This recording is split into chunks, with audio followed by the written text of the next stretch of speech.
साल की उम्र में तबला वादक उस्ताद जाकिर हुसैन ने दुनिया को बोला अलविदा। सैन फ्रांसिस्को के अस्पताल के आईसीयू में थे भर्ती।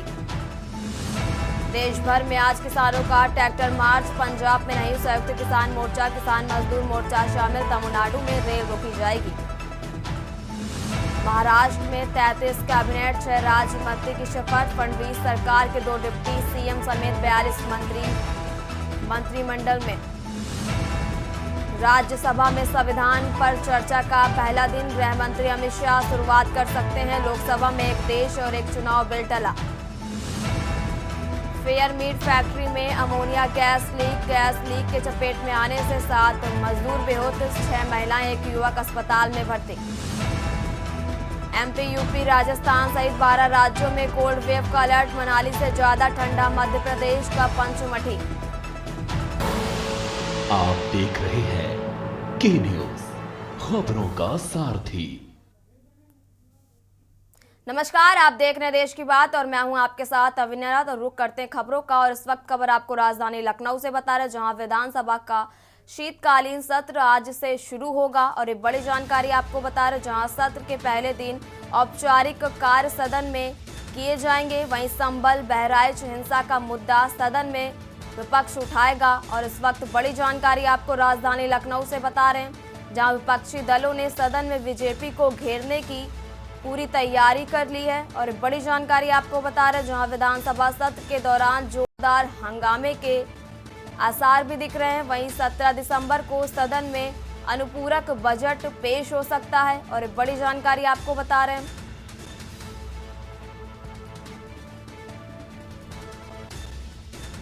जहां अनुपूरक बजट 12-15 हजार करोड़ के बीच होने की संभावना बताई जा रही है।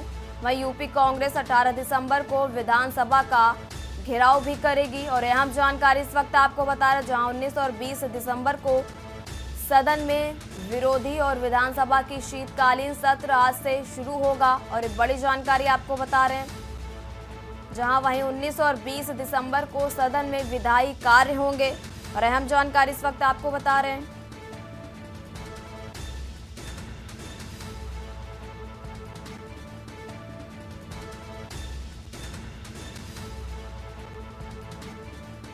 और इसी खबर पर ज्यादा बातचीत के लिए हमारे साथ संवाददाता शिवा शर्मा जुड़ चुके हैं। शिवा, आपसे जानना चाहेंगे कि विधानसभा की शीतकालीन का सत्र आज से शुरू होगा, क्या कुछ है पूरी जानकारी?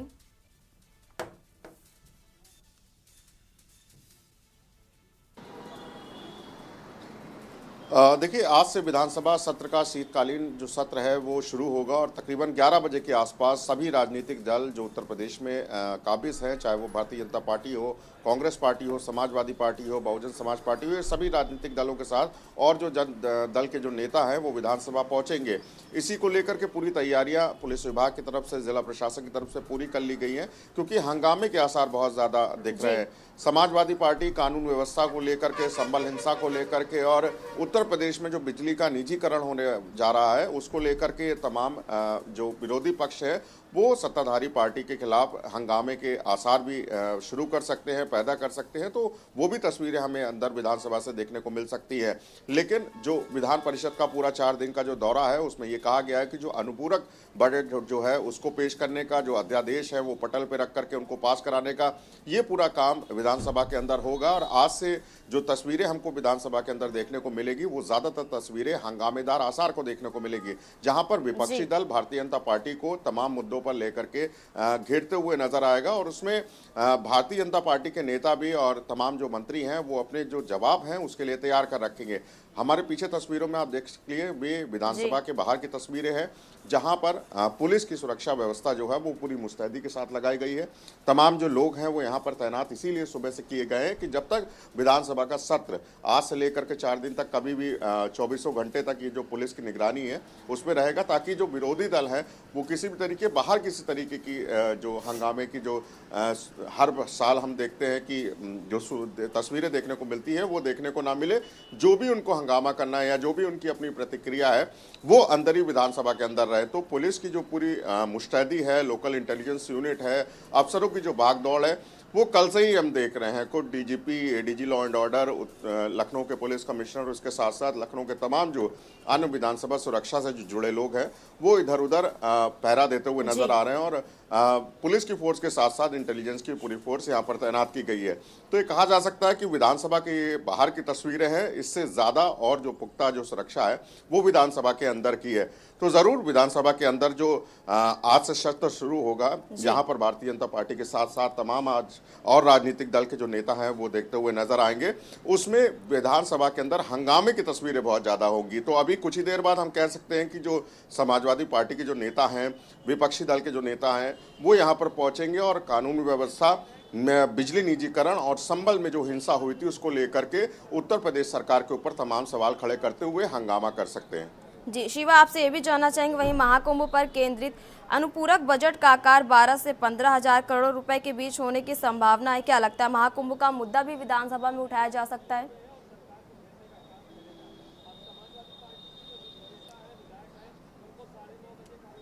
बिल्कुल, ये महाकुंभ इस बार बहुत बड़ा आस्था का विषय है उत्तर प्रदेश के अंदर और इसमें तमाम राजनीतिक दल के साथ साथ भारत के जो तमाम वरिष्ठ और प्रतिष्ठित लोग हैं उनको न्योता भी भेजा गया है। तो इतना बड़ा जो बजट है उसको जो पास कराना है वो इसी विधानसभा के अंदर पास कराना है कि महाकुंभ को और भव्य कैसे बनाया जा सकता है कि उत्तर प्रदेश में पर्यटन और सरकार को एक बहुत बड़ा फायदा मिले कि इतना बड़ा महाकुंभ वो जो कराते हैं वो न सिर्फ भारत के जो टूरिज्म के लिए बहुत बेहतर होगा बल्कि जो देश विदेश से जो अन्य देशों से लोग आते हैं उनके लिए भी एक बहुत बड़ा एक विषय बन जाता है उत्तर प्रदेश के अंदर महाकुंभ। और महाकुंभ की तैयारियां इस बार बहुत अच्छी तरीके से की गई हैं। यूं कहा जाए कि इस बार पर्यटन विभाग ने एक लक्ष्य रखा है कि महाकुंभ के अंदर तकरीबन 10 करोड़ से ज्यादा जो पर्यटक है वो वहां पर आएंगे और आस्था की डुबकी लगाएंगे। तो इस लिहाजे से जो महाकुंभ का जो एक दायरा होता है वो हर साल आप देखते हैं कि बढ़ जाता है। तो इस बार जो महाकुंभ के अंदर जो भी बजट पास होना है वो इस विधानसभा के अंदर ही इस पटल पे रखा जाएगा और जरूर ये कहा जा सकता है कि इतना बड़ा जो बजट है वो जरूर उसको स्वीकृति मिल सकती है।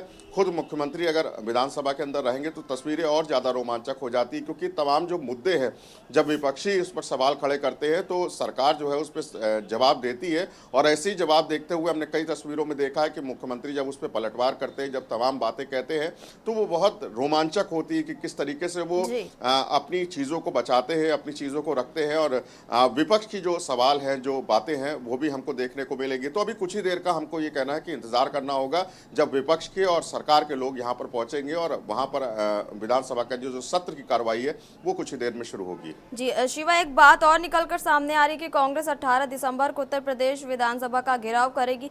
तो वहीं कांग्रेस यूपी में बढ़ती बिगड़ती कानून व्यवस्था, बिजली और निजीकरण, किसानों का गन्ना बकाया और बढ़ती महंगाई आदि समस्याओं को लेकर भी विधानसभा का घेराव करेगी। शिवा,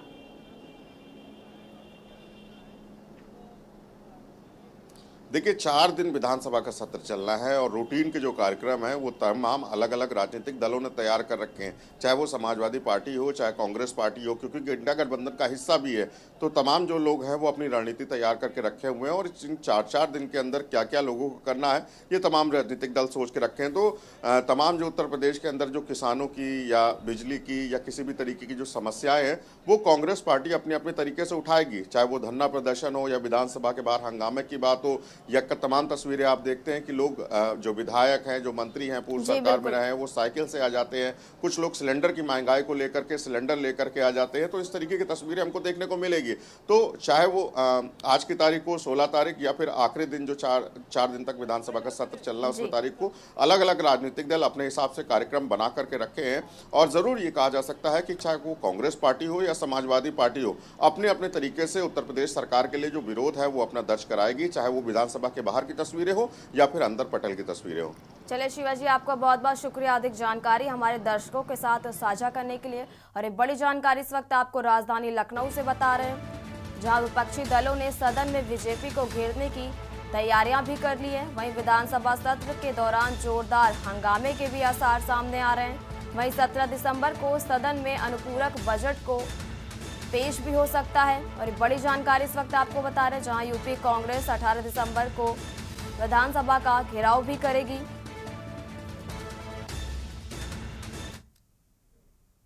और अगली अहम जानकारी आपको राजधानी दिल्ली से बता रहे, जहां श्रीलंका राष्ट्रपति दिसानायके के भारत दौरे का आज दूसरा दिन है। वहीं आज प्रधानमंत्री मोदी से मुलाकात करेंगे। और एक बड़ी जानकारी आपको बता रहे, जहां दोनों देशों के नेताओं के बीच आज व्यापक चर्चा भी हो सकती है। वहीं दोनों देशों के बीच हो सकते हैं कई बड़े मुद्दे पर समझौते। और बड़ी जानकारी इस वक्त आपको राजधानी दिल्ली से बता रहे हैं,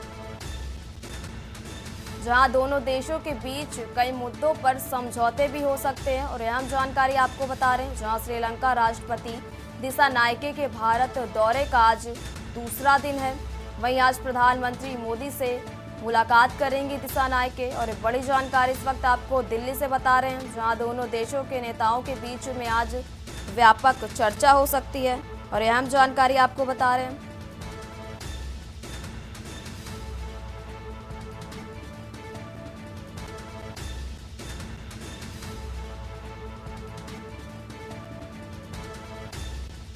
और आज प्रधानमंत्री मोदी से मुलाकात करेंगे श्रीलंका के राष्ट्रपति। और दोनों देशों के नेताओं के बीच में आज व्यापक चर्चा भी हो सकती है। और ये बड़ी जानकारी आपको बता रहे हैं, जहां दोनों देशों के बीच कई बड़े मुद्दों पर समझौते भी हो सकते हैं। वहीं श्रीलंका राष्ट्रपति दिसानायके के भारत दौरे का आज दूसरा दिन है।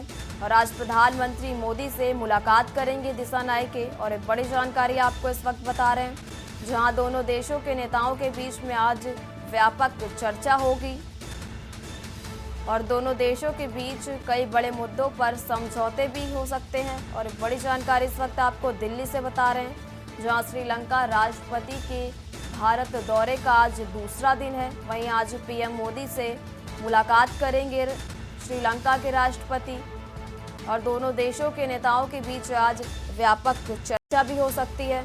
और एक बड़ी जानकारी आपको बता रहे हैं, जहां दोनों देशों के बीच कई बड़े मुद्दों पर समझौते हो सकते हैं। वहीं श्रीलंका राष्ट्रपति दिसानायके के भारत दौरे का आज दूसरा दिन है।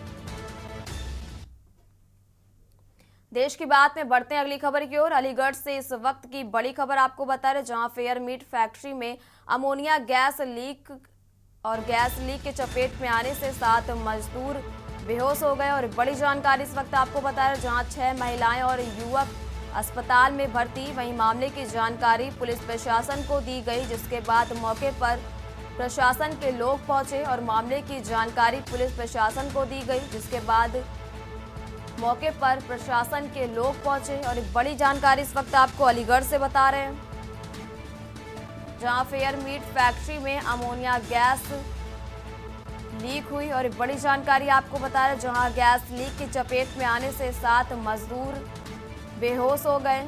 और 6 महिलाएं, एक युवक को अस्पताल में भर्ती कराया गया है। और इस वक्त अलीगढ़ से बड़ी खबर आपको बता रहे हैं, जहां फेयर मीट फैक्ट्री में अमोनिया गैस लीक हुई। वहीं गैस लीक की चपेट में आने से 7 मजदूर बेहोश भी हुए। और एक बड़ी जानकारी इस वक्त आपको अलीगढ़ से बता रहे हैं,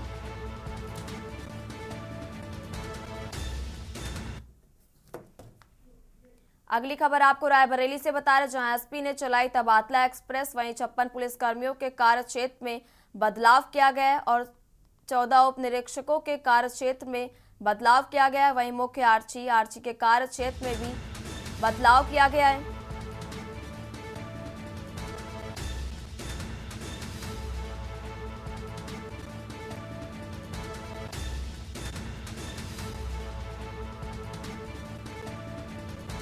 और एक बड़ी जानकारी आपको बता रहे, जहां मुख्य आर्ची के कार्य क्षेत्र में बदलाव किया गया। वहीं कानून व्यवस्था को लेकर तबादला किया गया। और एक बड़ी जानकारी इस वक्त आपको रायबरेली से बता रहे, जहां एसपी ने चलाई तबादला एक्सप्रेस।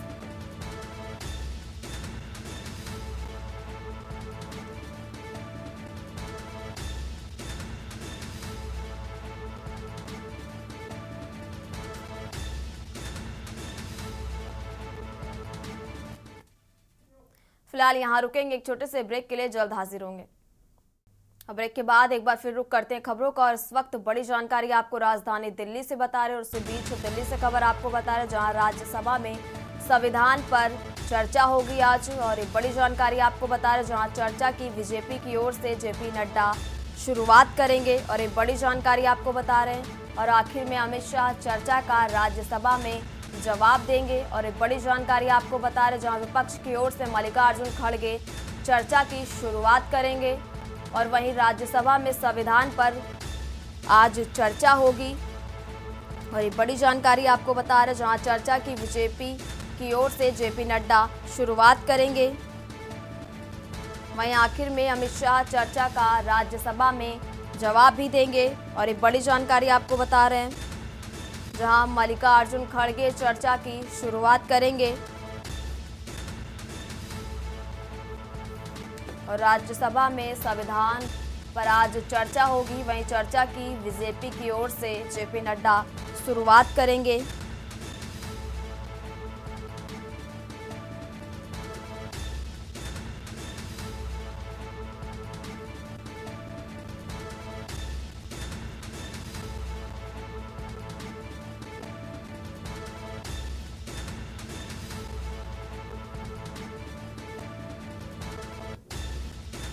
और एक बड़ी जानकारी आपको बता रहे हैं, जहां आखिर में अमित शाह चर्चा का राज्यसभा में जवाब देंगे और एक बड़ी जानकारी इस वक्त आपको बता रहे हैं, जहां विपक्ष की ओर से मल्लिकार्जुन खड़गे चर्चा की शुरुआत करेंगे और एक बड़ी जानकारी इस वक्त आपको राजधानी दिल्ली से बता रहे हैं, जहां राज्यसभा में संविधान पर आज चर्चा होगी। वही चर्चा की बीजेपी की ओर से जेपी नड्डा इसकी शुरुआत करेंगे और एक बड़ी जानकारी इस वक्त आपको बता रहे हैं, जहां आखिर में अमित शाह चर्चा का राज्यसभा में जवाब भी देंगे और एक बड़ी जानकारी आपको बता रहे हैं, जहां विपक्ष की ओर से मल्लिकार्जुन खड़गे चर्चा की शुरुआत करेंगे और एक बड़ी जानकारी आपको बता रहे हैं, जहां राज्यसभा में संविधान पर आज चर्चा होगी और एक बड़ी जानकारी आपको बता रहे हैं।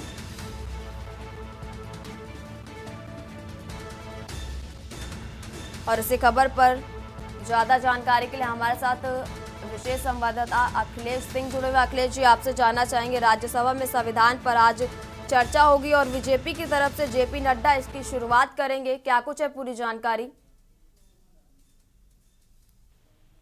संविधान के 75 साल पूरे होने के अवसर पर राज्यसभा में आज संविधान पर चर्चा शुरू होगी और चर्चा की शुरुआत सत्ता पक्ष के तरफ से की जाएगी। 11 बजे शुरू होने वाली संविधान की चर्चा पर सबसे पहले भारतीय जनता पार्टी के राष्ट्रीय अध्यक्ष और केंद्रीय मंत्री जेपी नड्डा इसकी शुरुआत करेंगे। जी और बिल्कुल। संविधान के 75 साल में क्या क्या हुआ उसको लेकर और कुछ ऐतिहासिक चीजें भी वो गिनाने काम करेंगे, जिनके द्वारा विपक्ष को घेरा जा सके।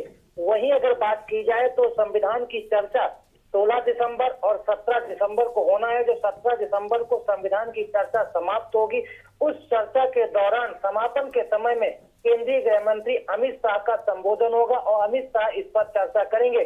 तो ये हो सकता है कि जो विपक्ष के नेताओं के द्वारा 2 दिन की चर्चा में सरकार को घेरने के लिए, एनडीए सरकार, मोदी सरकार को घेरने के लिए और उनके 10 साल की जो नाकामियों को गिनाने के लिए, उस संविधान का कहां उल्लंघन हुआ, उन चीजों को गिनाकर सरकार को जो घेरने काम करेंगे, उन सबका जवाब 17 दिसंबर को शाम के समय करीब 5 बजे केंद्रीय गृह मंत्री अमित शाह सबका जवाब देंगे। तो ये कहा जा सकता है कि वही कांग्रेस के तरफ से मल्लिकार्जुन खड़गे संविधान की चर्चा की शुरुआत करेंगे और ये चर्चा जो होगी उसमें पूरी तरह से सरकार को घेरने का भी कांग्रेस के तरफ से काम किया जाएगा और बाकी विपक्षी दलों के जो संसदीय नेता हैं राज्यसभा के अंदर, उनको भी बोलने का मौका मिलेगा। वो भी अपने संविधान पर बात रखेंगे। तब देखना होगा कि विपक्ष और सरकार कौन किस पर हावी नजर आता है और राज्यसभा के अंदर संविधान के 75 साल पूरे होने पर होने वाली चर्चा में विपक्ष और सत्ता पक्ष में तकरार भी देखने को मिलती है या नहीं। चलिए अखिलेश जी, आपका बहुत बहुत शुक्रिया तमाम जानकारी हमारे दर्शकों के साथ साझा करने के लिए और इस वक्त बड़ी जानकारी आपको बता रहे हैं।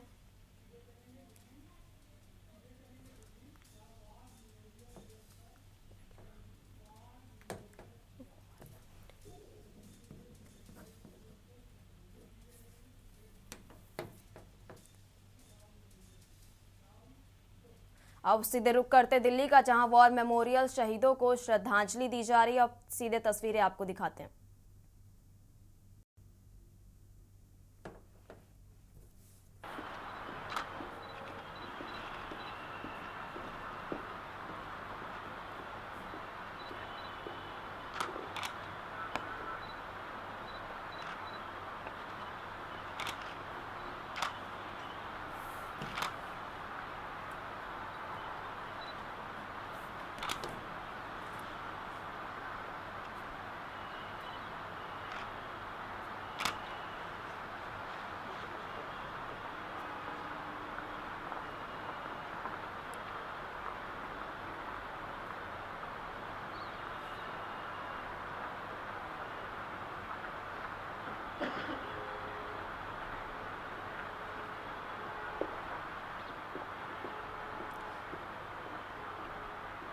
विजय दिवस आज यानी कि 16 दिसंबर को मनाया जाता है। वहीं जो 1971 में भारत और पाकिस्तान के बीच हुए युद्ध की जीत की याद में है और इस दिन भारतीय सेना ने पाकिस्तान को हराकर बांग्लादेश की स्वतंत्रता दिलाई थी। वहीं विजय दिवस भारतीय सशस्त्र बलों की वीरता और बलिदान को सम्मानित करने का एक महत्वपूर्ण अवसर है। यह दिन भारतीय इतिहास में एक मील का पत्थर साबित हुआ है और भारतीय सेना की शौर्य गाथाओं को संजोने का एक प्रतीक बन गया।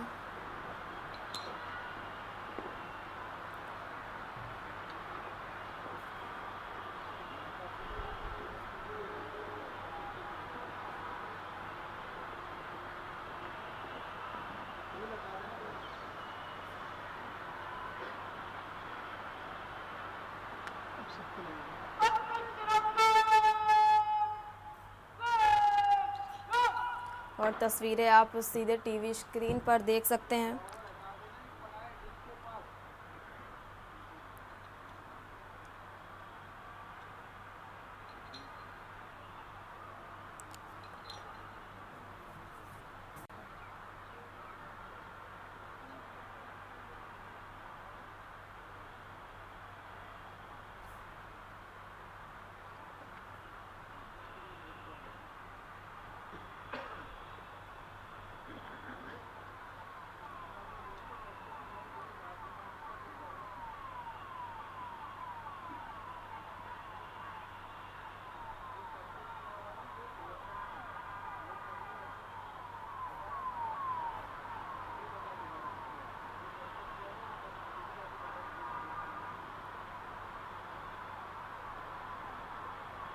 और तस्वीरें आप देख सकते हैं जहां देखा जा सकता है कि शहीदों को श्रद्धांजलि अर्पित की जा रही है। और वहीं विजय दिवस यानी कि 16 दिसंबर को मनाया जाता है और 1971 में भारत और पाकिस्तान के बीच हुए युद्ध की जीत की याद दिलाता है और इस दिन भारतीय सेना ने पाकिस्तान को हराकर बांग्लादेश की स्वतंत्रता दिलाई थी। वहीं विजय दिवस भारतीय सशस्त्र बलों की वीरता और बलिदान को सम्मानित करने का एक महत्वपूर्ण अवसर है और यह दिन भारतीय इतिहास में एक मील का पत्थर साबित हुआ और भारतीय सेना की शौर्य गाथाओं को संजोने का एक प्रतीक बन गया है और शहीदों को श्रद्धांजलि दी जा रही है। और तस्वीरें आप टीवी स्क्रीन पर देख सकते हैं। साथ ही परेड का भी आयोजन किया गया है।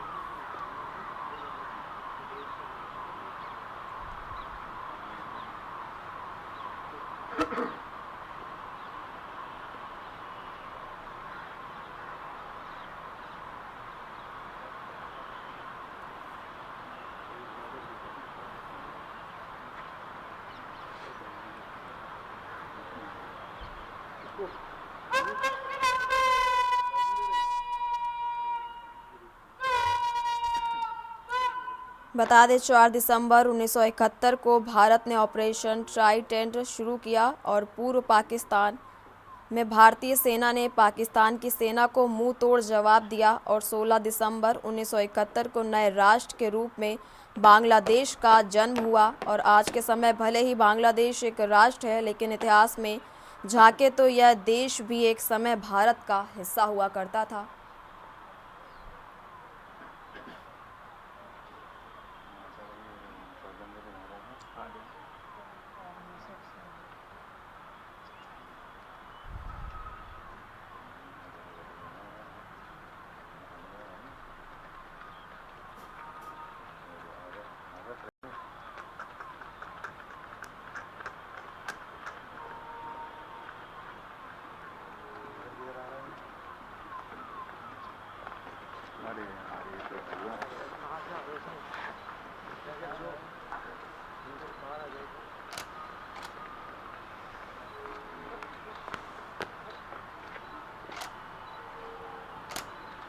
और जैसा कि तस्वीरों में आप देख सकते हैं, रक्षा मंत्री राजनाथ सिंह श्रद्धांजलि अर्पित करते हुए तस्वीरें आप देख सकते हैं सीधे टीवी स्क्रीन पर।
अमर जवान शहीद स्थल पर रक्षा मंत्री राजनाथ सिंह को आप देख रहे हैं, जो शहीदों को श्रद्धांजलि देने पहुंचे थे। और सीधे तस्वीरें आप टीवी स्क्रीन पर देख सकते हैं।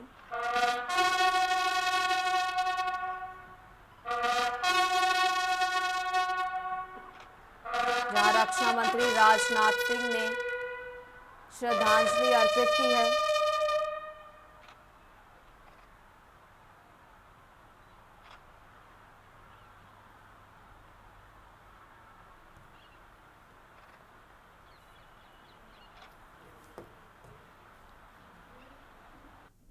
फिलहाल यहाँ रुकेंगे एक छोटे से ब्रेक के लिए।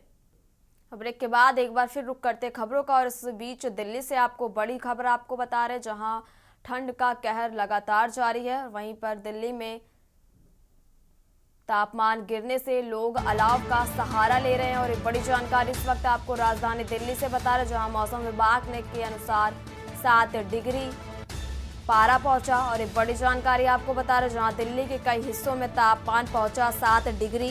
और एक बड़ी जानकारी आपको बता रहे हैं, जहां दिल्ली में 7.0 डिग्री सेल्सियस तक गिरा तापमान। और बड़ी जानकारी आपको बता रहे, जहां तापमान गिरने से लोगों को अलाव का सहारा लेना पड़ रहा है। और बड़ी जानकारी आपको बता रहे हैं,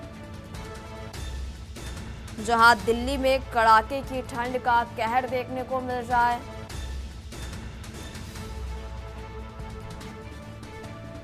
ये बड़ी जानकारी आपको बता रहे हैं, जहां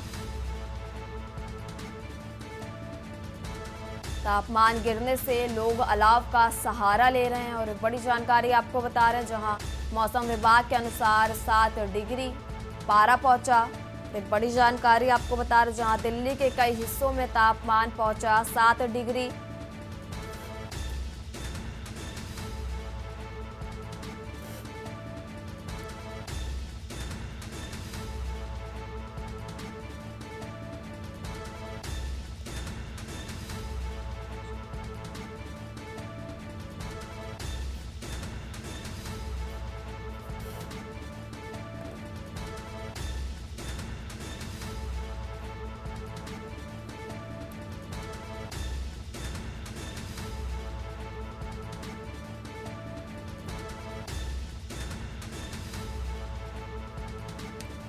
और मौसम विभाग के अनुसार 7 डिग्री पारा पहुंचा है। और इस वक्त खबर आपको राजधानी दिल्ली से बता रहे हैं, जहां दिल्ली में लगातार कड़ाके की ठंड का कहर देखने को मिल रहा है और लोगों का अलाव का सहारा लेना पड़ रहा है।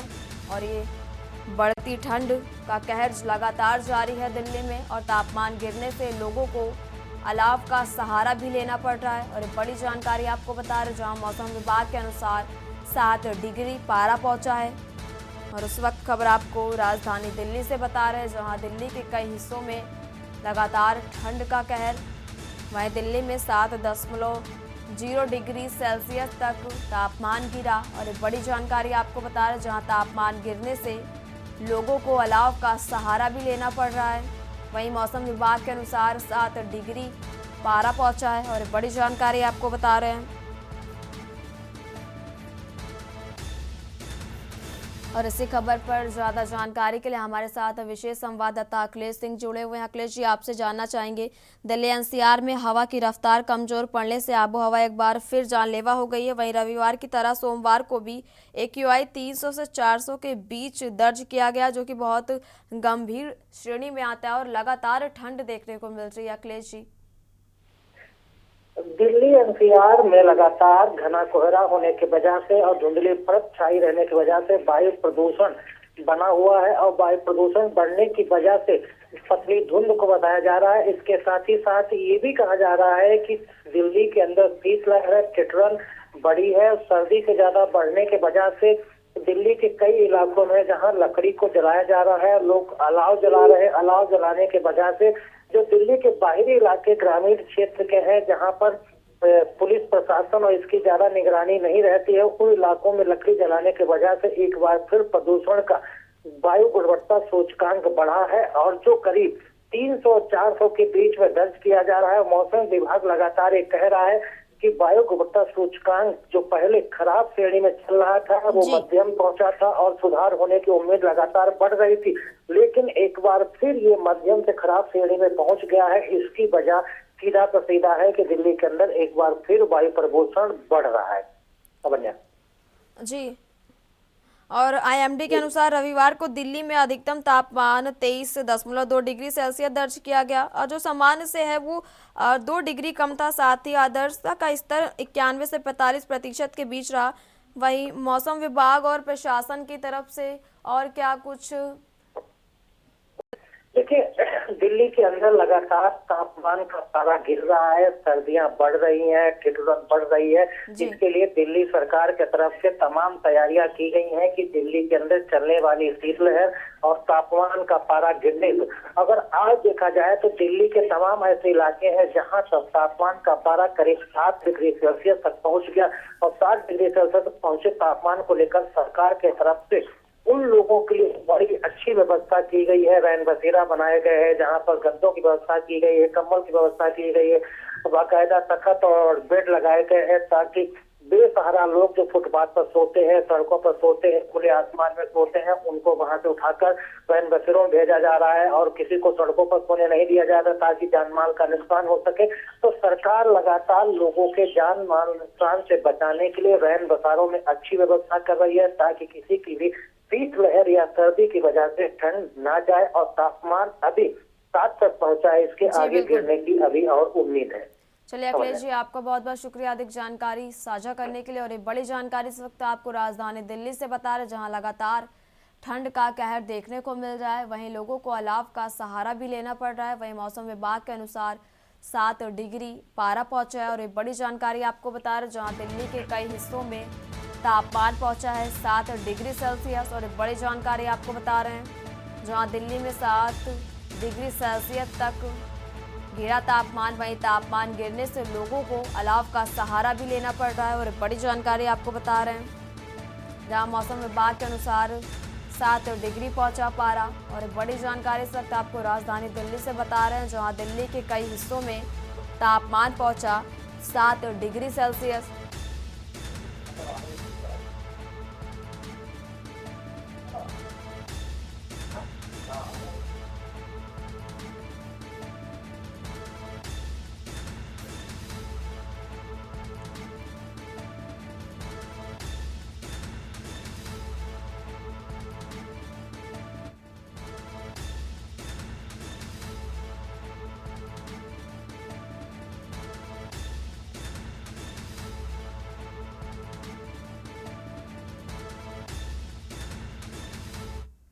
और सीधे रुक करते विधानसभा का, जहां सपा का प्रदर्शन जोरदार चल रहा है। और वहीं हमारे संवाददाता शिवा शर्मा भी मौजूद हैं।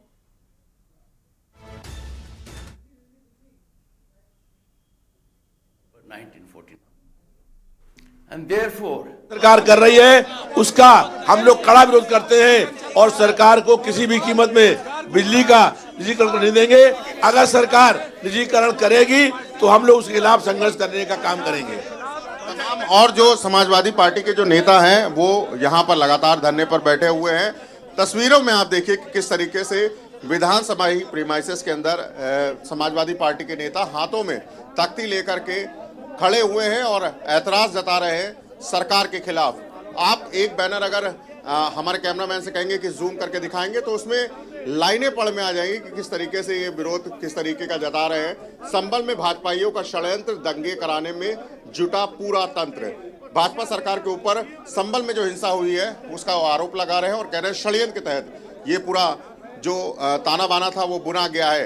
ये समाजवादी पार्टी के जो तमाम नेता हैं, तमाम जो लोग हैं, इसी तरीके हाथों में बैनर पोस्टर लेकर के बैठे हुए हैं। और जरूर कहा जा सकता है कि अब विधानसभा का जो शीतकालीन सत्र की जो कार्रवाई थी वो लगभग शुरू होने वाली है और उससे पहले ही समाजवादी पार्टी के नेताओं ने यहां पर हंगामा शुरू कर दिया है।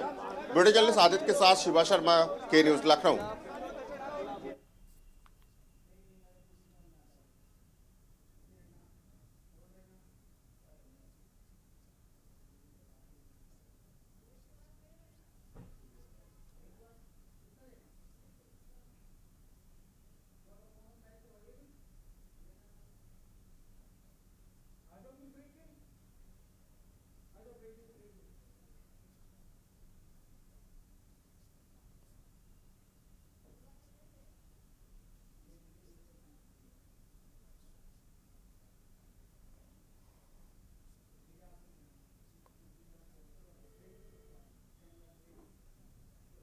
और देश की बात में फिलहाल यहाँ रुकेंगे एक छोटे से ब्रेक के लिए। अब ब्रेक के बाद एक बार फिर रुक करते हैं खबरों का, और इस बीच राजधानी लखनऊ से आपको खबर बता रहे जहां विधानसभा के बाहर सपा का प्रदर्शन और चौधरी चरण सिंह की मूर्ति के नीचे बैठे हैं सपाई। वहीं विधानसभा में सपा कार्यकर्ता धरना दे रहे हैं, और उस बीच आपको बड़ी जानकारी राजधानी लखनऊ से बता रहे जहां चौधरी चरण सिंह की मूर्ति के नीचे बैठे हैं सफाई, और विधानसभा में सपा का जोरदार प्रदर्शन देखने को मिल रहा है। और एक बड़ी जानकारी इस वक्त आपको राजधानी लखनऊ से बता रहे जहां चौधरी चरण सिंह की मूर्ति के नीचे बैठे हैं सपाई, और बड़ी जानकारी आपको बता रहे जहां विधानसभा के बाहर सपा कार्यकर्ता धरना प्रदर्शन पर बैठे हुए हैं। और एक बड़ी जानकारी आपको बता रहे जहां चौधरी चरण सिंह की मूर्ति के नीचे बैठे हैं सपाई, और बड़ी जानकारी आपको बता रहे जहां विधानसभा में सपा का जोरदार प्रदर्शन देखने को मिल रहा है। और बड़ी जानकारी आपको बता रहे जहां चौधरी चरण सिंह की मूर्ति के नीचे बैठे हैं सपाई, और बड़ी जानकारी आपको बता रहे हैं जहां विधानसभा में सपा कार्यकर्ता धरने प्रदर्शन पर बैठे हैं, और विधानसभा के बाहर सपा का जोरदार प्रदर्शन देखने को मिल रहा है। और एक बड़ी जानकारी इस वक्त आपको बता रहे हैं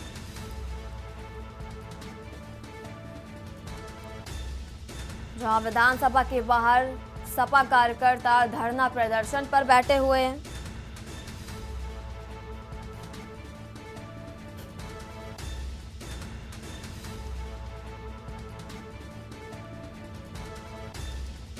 तो बड़ी जानकारी आपको बता रहे हैं जहां विधानसभा के बाहर सपा का प्रदर्शन देखने को मिल रहा है, और चौधरी चरण सिंह की मूर्ति के नीचे सपाई बैठे हैं। और बड़ी जानकारी आपको बता रहे जहां विधानसभा में सपा कार्यकर्ता धरना प्रदर्शन दे रहे हैं, और चौधरी चरण सिंह की मूर्ति के नीचे बैठे हैं सपाई। और बड़ी जानकारी आपको बता रहे हैं जहां विधानसभा में सपा का जोरदार प्रदर्शन देखने को मिल रहा है, और विधानसभा का शीतकालीन सत्र सोमवार यानी कि आज से शुरू हो रहा है। और इस सत्र को लेकर सभी राजनीतिक दलों ने अपनी अपनी रणनीतियां तैयार कर ली हैं, और विशेष रूप से समाजवादी पार्टी ने सख्त रणनीति बनाई है। और लखनऊ विधानसभा के बाहर सपा कार्यकर्ता धरना प्रदर्शन पर बैठे हैं। और इसी खबर पर ज्यादा जानकारी के लिए हमारे साथ संवाददाता शिवा शर्मा जुड़े हुए। शिवा जी, आपसे जानना चाहेंगे विधानसभा सत्र शुरू होने से पहले सपा का विधानसभा के बाहर जोरदार प्रदर्शन देखने को मिल रहा है, क्या कुछ है पूरी जानकारी?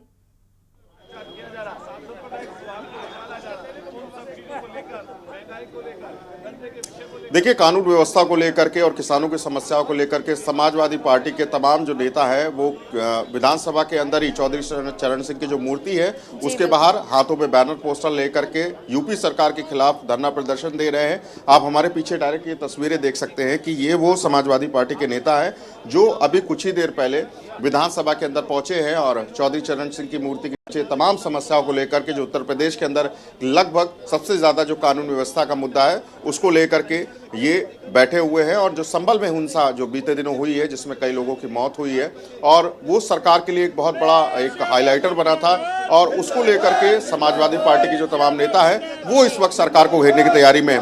विधानसभा के बाहर हमारे साथ कुछ समाजवादी पार्टी के नेता है, उनसे बात करेंगे। क्या मुद्दा है आज? आप पहला दिन है, आज आप घेरने की तैयारी में है सरकार को?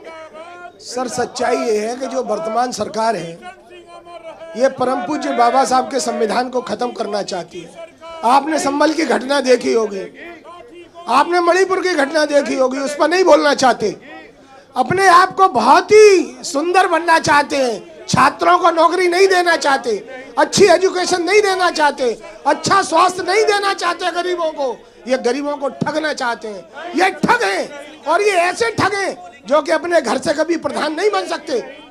हम राष्ट्रीय अध्यक्ष जी परम आदरणीय अखिलेश यादव जी के नेतृत्व में जो दिशा निर्देश होगा हम पूरी तरह से पालन करेंगे। विपक्षी जो पावर है वो देश की पावर है, प्रदेश की पावर है और हम जनता के लिए हमेशा लड़ते रहेंगे। आपको मालूम होगा महंगाई चरम सीमा पर है, बेटियों के साथ अत्याचार हो रहा है। ये बाल मुड़ाने से सरकार नहीं चलती, बाल मुड़ाने से या दाढ़ी बढ़ाने से सरकार नहीं चलती। सरकार संविधान से चलती है, सरकार संविधान से चलती है और आप संविधान को अनदेखा कर रहे हैं, वोटों की चोरी कर रहे हैं। ये बात किसी से छिपी है क्या? महंगाई चरम सीमा पे, आप देखिए एजुकेशन, जो नौकरियां निकाली जाती है उनका पेपर जानबूझकर लीक किया जाता है, दलितों के ऊपर अत्याचार, किसान की स्थिति क्या कर दी इन्होंने, आपने देखा होगा। ब्लैक माल हो रहा है, जो खादी है, डीएपी है, ब्लैक कर रहे हैं ये लोग, इनके बड़े लोग ब्लैक कर रहे हैं और बड़ी सीमा पर लूट हो रही है और लूट में सरकार के बड़े लोग साझीदार हैं। आप लोग आज पहला दिन है, कानून व्यवस्था के अलावा कौन सा मुद्दा है? देखिए, कानून व्यवस्था महत्वपूर्ण मुद्दा है और प्रदेश का लाखों पढ़ा लिखा बेरोजगार नौजवान भारतीय जनता पार्टी की सरकार में नौकरी न पाने की स्थिति में खुदकुशी करने के लिए विवश है। भारतीय जनता पार्टी झूठा वादा नौजवानों से करती है कि हम नौजवानों को रोजगार दे रहे हैं, वहीं प्रदेश का किसान बदहाली की स्थिति। आज खेती का समय है, किसानों को खाद बीज नहीं मिल रही है, महंगे दामों पर किसान खाद और बीज खरीदने के लिए विवश है। ये सरकार वैसे ही निकम्मी हो गई है, जो जनता के हित में कार्य न कर सके, उसका सहयोग न कर सके, उस सरकार को सत्ता में रहने का कोई अधिकार नहीं है। ये सरकार पिछड़ा विरोधी सरकार है, ये दलित अल्पसंख्यक विरोधी सरकार है, ये किसान विरोधी सरकार है, ये बेरोजगार नौजवान विरोधी सरकार है, ये छात्र विरोधी सरकार है। इसे सत्ता में रहने का कोई अधिकार नहीं है। सरकार तो कह रही है हम अपराधियों पर एनएसए और गुंडा की कार्रवाई कर रहे हैं। कह रही, लेकिन अपराधी सरेआम अपराधी घूम रहे हैं, अपराधियों को नहीं बल्कि ज्यादातर निर्दोष लोगों पर ये मुकदमे कायम करके, इनकाउंटर करके अपनी पीठ थपथपाने का काम कर रही है। सरकार के द्वारा जो एनकाउंटर किए जा रहे हैं, क्या वो सही नहीं है? नहीं, जो दोषी है उसे सजा मिले, उसके लिए समाजवादी पार्टी एतराज नहीं करती है, लेकिन निर्दोषों के खिलाफ अभी संभल में जो हुआ है, संभल में 5 लोगों का जो इनकाउंटर किया गया, कहीं न कहीं उस लोगों के साथ अन्याय हुआ है। देखिए, तमाम जो समाजवादी पार्टी के और जो नेता हैं वो इस वक्त मौजूद हैं और उनसे भी हम बात करते हैं।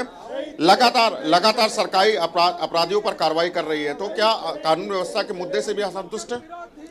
देखिए, कानून व्यवस्था की जहां तक बात है, आप सब जानते हैं, अच्छी तरीके से समझते हैं कि संविधान की धज्जियां उड़ रही है और पुलिस खुद उड़ा रही है, पुलिसिया तंत्र खुद ही जो है उड़ा रहा है। हम समाज में जहां पर जो भी कानून व्यवस्था का प्रश्न उठ रहा है, हम चाहते हैं कि सरकार उसकी तरफ ध्यान दे और कानून व्यवस्था को चुस्त और दुरुस्त करे, ताकि इस प्रदेश के निवासीगण भयमुक्त होकर के रह सके। देखिए, ये तमाम जो पार्टी के लोग हैं, समाजवादी पार्टी के लोग, वो लगातार इस बात को कह रहे हैं कि सरकार तमाम जो वादे करती है, दावे करती है, उस पर बहुत ज़्यादा वो काबिज नहीं हो रही है। लेकिन चाहे वो संभल की घटना हो, उत्तर प्रदेश के अंदर बिजली का निजीकरण हो या फिर कानून व्यवस्था की बात हो, तीनों ही मुद्दों को लेकर के समाजवादी के पार्टी के नेता जो हैं वो इस वक्त चौधरी चरण सिंह की प्रतिमा के नीचे विधानसभा के अंदर बैठे हुए हैं। ठीक है शिवा, आप विधानसभा के बाहर बने रहिए, आगे भी आपसे लगातार अपडेट्स लेते रहेंगे। और एक बड़ी जानकारी आपको बता रहे, जहां लखनऊ विधानसभा के बाहर सपा का जोरदार प्रदर्शन और सरकार के खिलाफ सपाइयों का धरना प्रदर्शन जारी है। और संभल मुद्दा को लेकर और किसानों के मुद्दे को लेकर सपाइयों का सरकार के खिलाफ ये जोरदार प्रदर्शन विधानसभा के बाहर देखने को मिल रहा है। और एक बड़ी जानकारी आपको बता रहे हैं।